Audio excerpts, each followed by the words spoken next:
फिर आया surgical strike.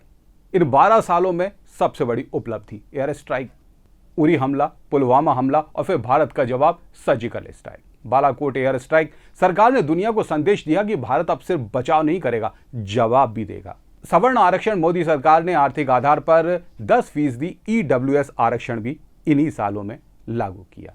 इन्हीं 12 सालों में नई शिक्षा नीति भी लाई गई। ऑपरेशन सिंदूर भी इन्हीं 12 साल के दौरान हुआ। वो फैसला जिसने देश को अपनी पुरानी छवि से इतर घर में घुसकर मारने वाले भारत की तगड़ी छवि को गढ़ दिया। ये नया भारत है।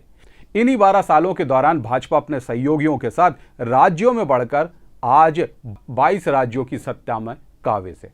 हालिया बंगाल चुनाव परिणाम बेशक चौंकाने वाले ही कहे जा सकते हैं, लेकिन ऐसा नहीं है कि सवाल कम नहीं पड़े। महंगाई जिससे राहत की आशा जनता को थी, वह दम तोड़ रही है। हाल ही में 10 दिन में तेल के दाम 4 बार बढ़कर आम आदमी की चिंता को और बढ़ाते गए।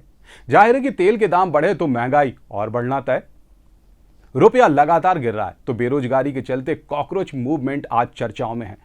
अडानी अंबानी जैसे उद्योगपतियों को लाभ देने के आरोप भी सरकार की छवि को दागदार करने पर आमादा है।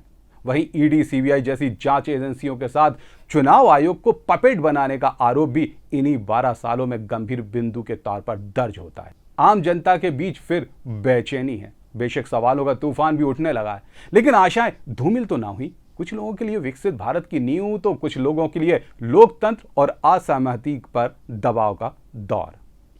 मोदी सरकार के सामने महंगाई, बेरोजगारी जैसे मुद्दों की चुनौती से पार पाना आसान तो नहीं है, लेकिन एक बात तो तय है, इन 12 सालों में भारत बदला बहुत। अब इतिहास आने वाले वर्षों में तय करेगा कि यह सच में बदलाव था या सिर्फ फैसले।